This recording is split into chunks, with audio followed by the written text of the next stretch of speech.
Hello बच्चा party, नमस्कार। मैं प्रशांत द्विवेदी स्वागत करता हूं आप सभी का आपके यूट्यूब चैनल डिलीजेंस के क्लास में।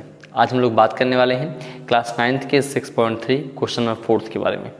चलिए स्टार्ट करते हैं। क्वेश्चन नंबर 4 आपकी स्क्रीन पर दिख रहा है। कह रहा है in the given figure if line P Q and R S, ये लाइन आपकी पी क्यू है और लाइन आपकी आर एस है, ठीक।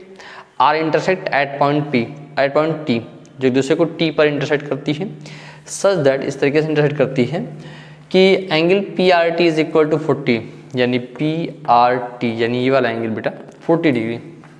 अब angle R P T is equal to 95। R P T देखो, ये आर है, ये पी है, ये टी, यानी P R P T 95 degree.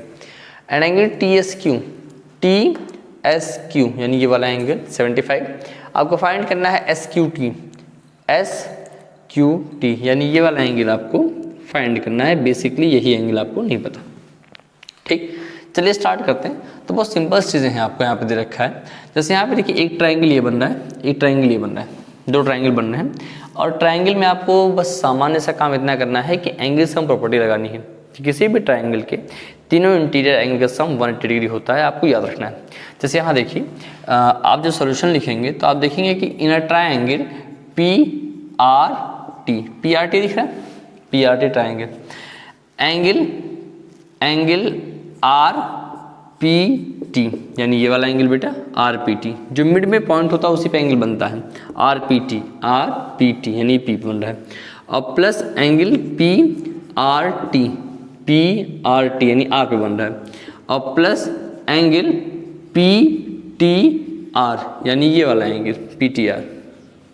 इन तीनों का सम कितना होना चाहिए? 180 होना चाहिए। आप लिख दीजिएगा एंगल सम प्रॉपर्टी, ठीक। ये हो गया एंगल सम प्रॉपर्टी। अब देखो आरपीटी है कितना, आरपीटी है 95, तो अब ये हो गया 95। और पीआरटी कितना है 40 डिग्री, यानी ये 40 दे रखा है। और plus angle PTR is equal to कितना हो जाएगा ये 180, दोनों को ऐड कर दीजिए तो ये हो जाएगा 9 4 13 135। और plus angle P T R is equal to हो गया 180 डिग्री। तो यहाँ से एंगल जो पी टी आर आएगा बाबू, जब 135 उस तरफ ट्रांसफर होगा, ये हो जाएगा 180 माइनस 135, तो यानी एंगल हो जाएगा P T R is equal to, minus कीजिए कितना मिल जाएगा बेटा, ये हो जाएगा 45। बोलो होगा बच्चे, ये हो गया angle P T R is equal to 45। तो ये वाला एंगल आ गया बेटा आपका 45, ठीक। अच्छा ध्यान से देखो, अगर तो ये लाइनें एक दूसरे को कट कर रही हैं, तो ये एंगल वर्टिकली अपोजिट एंगल है, और वर्टिकली अपोजिट एंगल आपस में इक्वल होते हैं। तो आप यहाँ राइट करेंगे कि एंगल एस टी क्यू दिख रहा है बेटा, एस टी क्यू में लाइन नीचे से रहती है, मेरी याद ऊपर से पड़ गई है, एस टी क्यू यानी ये वाला एंगल, ठीक। और ये बराबर होगा एंगल पी टी आर के, एंगल पी टी आर के। रीजन क्या होगा बेटा, वर्टिकली अपोजिट एंगल।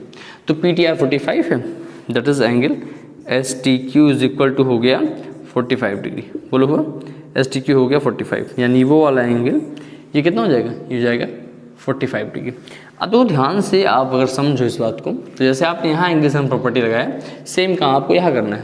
अब आप करेंगे in uh triangle T S Q दिख रहा है, टी एस क्यू यानी ये वाला ट्रायंगल। इस ट्रायंगल में देखो 3 एंगल हैं, वही एंगल टी एस क्यू यानी वो वाला 75 डिग्री, और plus angle S T Q यानी ये 45 डिग्री, और प्लस जो आपसे पूछा गया है एंगल एस क्यू टी। इन तीनों का सम कितना होना चाहिए 180 डिग्री। इसकी वैल्यू कितनी है 75 बेटा टी एस क्यू की, और एस टी क्यू वैल्यू 45 है, और plus angle S Q T आपसे पूछा गया है इज इक्वल टू 180 डिग्री। दोनों को आप ऐड करेंगे 7 4 11, ये 120 डिग्री आ गया बेटा। और plus angle S Q T is equal to हो गया 180 डिग्री। बताओ, बस इस दोनों को हमने ऐड किया 120 आ गया। अब 120 जब उस तरफ ट्रांसफर होगा तो माइनस में हो जाएगा, यानी हो जाएगा angle S Q T is equal to 180 minus 120 degree लगा दीजिएगा। तो angle S Q T is equal to हो जाएगा बेटा 60 डिग्री। बताओ बेटा, बात समझ में आ रही है?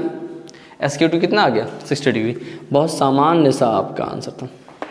कहीं कोई दिक्कत नहीं, बस इन दोनों ट्राइंगल में, इस ट्राइंगल में और इस ट्राइंगल में एंगल सम प्रॉपर्टी लगा दीजिएगा। ठीक, चलिए आज के लिए इतना ही करते हैं, फिर मिलते हैं आपसे हम अगले क्वेश्चन में। Thank you so much.